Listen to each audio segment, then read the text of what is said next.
Hello students और BCom third year money and financial systems में आज हमारा टॉपिक है unit trust of India, fifth bank unit trust of India. इसके बारे में सुनिए। भारतीय इकाई न्यास यूटीआई औद्योगिक वित्त व विनियोग के क्षेत्र में एक महत्वपूर्ण स्थान रखता है।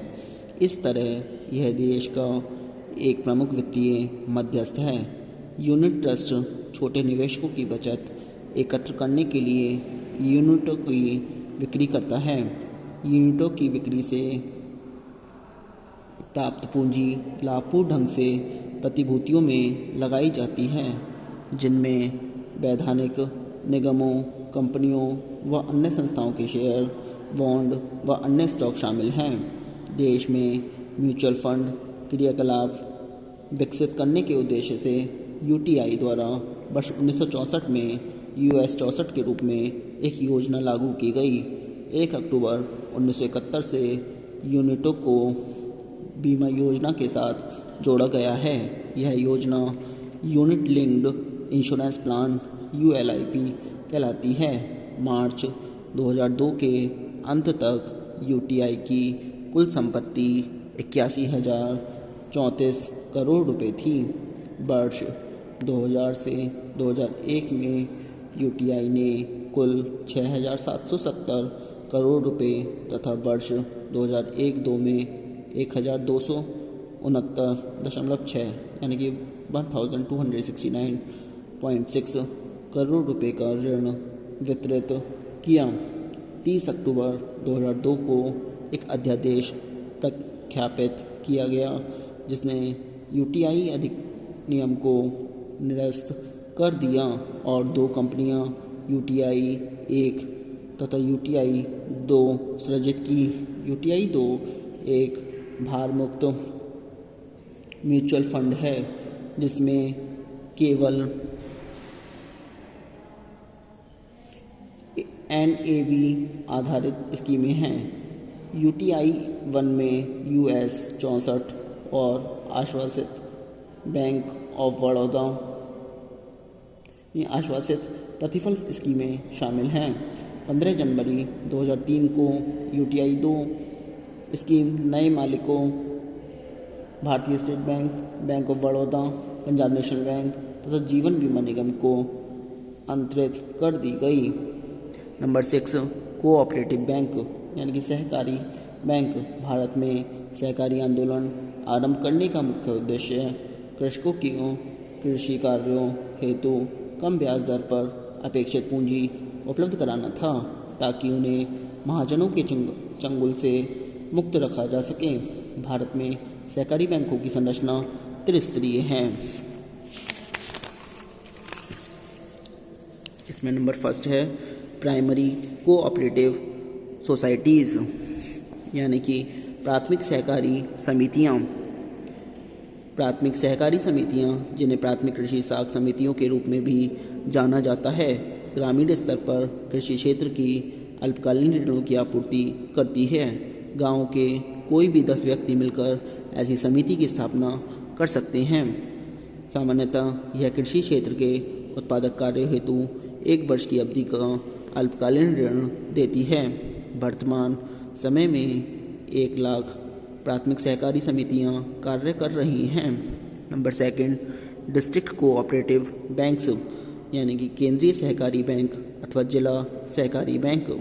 भारत में यह बैंक 2 प्रकार के हैं। प्रथम, जिनकी सदस्यता केवल सहकारी प्राथमिक समितियों को ही मिल सकती है, तथा द्वितीय, जिनकी सदस्यता सहकारी समितियों तथा व्यक्तियों दोनों को ही मिल सकती है। बैंक द्वारा वे सभी कार्य किए जाते हैं जो एक व्यापारिक बैंक द्वारा किए जाते हैं। ये बैंक मुख्यतः राज्य सहकारी बैंक से ऋण लेकर अपनी चालू पूंजी में वृद्धि करते हैं तथा प्राथमिक सहकारी समितियों को ऋण देते हैं। नगरीय सहकारी बैंक वाणिज्यिक बैंकों की भांति कार्य करते हैं। यह लोगों की जमाएं स्वीकार करते हैं तथा अपने क्षेत्र में रहने वाले लोगों को ऋण प्रदान करते हैं। सहकारी बैंकों पर रिजर्व बैंक का नियंत्रण उतना कठोर नहीं होता जितना कि वाणिज्यिक बैंकों पर होता है। ये बैंक वाणिज्यिक बैंकों की अपेक्षा जमाओं पर 1/4 प्रतिशत से 1/2% तक अधिक ब्याज देते हैं। रिजर्व बैंक की मौद्रिक नीति 2002 से 2003 में सहकारी बैंकों के लिए नियमन के उपाय किए गए हैं। इन बैंकों को अतिरिक्त ब्याज देने से विरत रहने को कहा गया है। नंबर 3 आता है नंबर 3 आता है इसका स्टेट कोऑपरेटिव बैंक राज्य सहकारी बैंक। यह बैंक राज्य स्तर पर सहकारी उधार संरचना का शीर्ष होता है। यह बैंक राज्य के केंद्रीय सहकारी बैंकों को धन देता है तथा उनके कार्य पर नियंत्रण रखता है। यह bank reserve bank of India से उधार लेता है और उसके तथा केंद्रीय सहकारी बैंकों और प्राथमिक साख समितियों के बीच कड़ी के रूप में कार्य करता है। राज्य सहकारी बैंक केवल सहकारी उधार आंदोलन को ही सहायता नहीं प्रदान करता बल्कि अन्य सहकारी उद्यमों को भी प्रोत्साहन देता है। वर्तमान समय में देश में 30 राज्य सहकारी बैंक कार्य कर रहे हैं।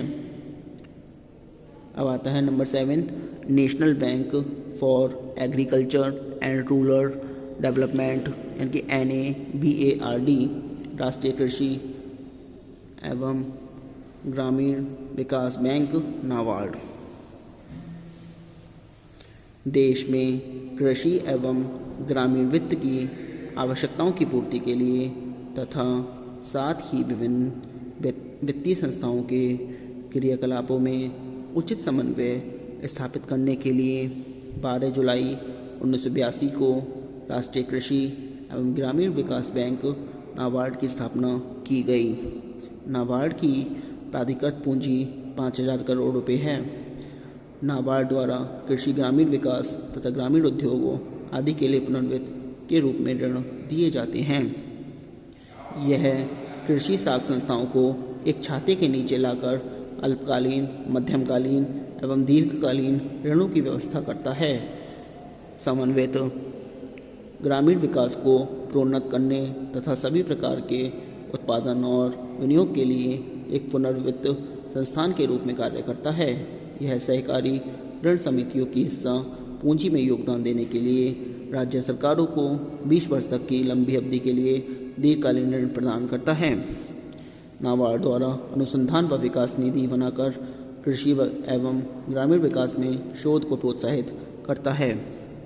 नंबर 8 आता है सेविंग बैंक्स बचत बैंक। सुनिए, भारत में पोस्ट ऑफिस बचत बैंक के रूप में कार्य करता है। यह वाणिज्यिक बैंकों की अपेक्षा कुछ ऊंची दर से ब्याज का भुगतान करता है। इसका नेटवर्क संपूर्ण देश के ग्रामीण एवं नगरीय क्षेत्रों में व्याप्त है, अतः यह भारी मात्रा में बचतों को आकर्षित करने में सक्षम है। परंतु इन डाकघरों में कार्यरत बचत बैंकों में चेक की सुविधा उपलब्ध नहीं है। साथ ही छोटे नगरों एवं ग्रामीण क्षेत्रों में इन बचत बैंकों से रुपये निकालने के लिए पहले से ही सूचित करना पड़ता है। कभी कभी तो 2-4 दिन तक भुगतान प्राप्त करने के लिए इंतज़ार करना पड़ सकता है। अतः बैंक बचत खातों में रुपया जमा करना लोग अधिक सुविधाजनक समझते हैं। उल्लेखनीय है कि डाकघर बचत बैंक जो नेटवर्क खातों और वार्षिक जमा राशियों की दृष्टि से भारत में सबसे बड़ा बैंक है, ने निजी क्षेत्र के सहयोग से कई नवीन वित्तीय सेवाएं प्रारंभ की हैं। इन नए उपायों के लिए राजस्व में वृद्धि, तेजी से आर्थिक विकास और अत्याधुनिक सूचना प्रौद्योगिकी उन्मुख सक्षम वित्तीय सेवाओं में वृद्धि मुख्य प्रेरक घटक हैं। म्यूचुअल फंडों तथा प्रतिभूतियों के संवितरण हेतु IDBI प्रिंसिपल, प्रूडेंशियल, ICICI और UTI बैंक तथा SBI म्यूचुअल फंडों जैसी परिसंपत्ति प्रबंधन कंपनियों के सहयोग से पूंजी बाजार तक लोगों की पहुंच सुसाध्य हुई है। Western union financial service limited के साथ भागीदारी से डाकघर 190 देशों से तत्काल अंतर्राष्ट्रीय निधियां अंतरित कर सकते हैं। इलेक्ट्रॉनिकी मुद्रा अंतरण प्रणाली के माध्यम से नकद रहित निधियों के चलन को बढ़ावा दिया गया है, जिसमें कुल मिलाकर अर्थव्यवस्था पर लागत का दबाव पड़ता है। चिंता का मुख्य विषय संपूर्ण देश में फैली हुई विशाल जनशक्ति की कुशलता का विकास करना है। अतः वित्तीय बाजारों से संबंधित विभिन्न मामलों के संबंध में डाकघरों के कर्मचारियों तथा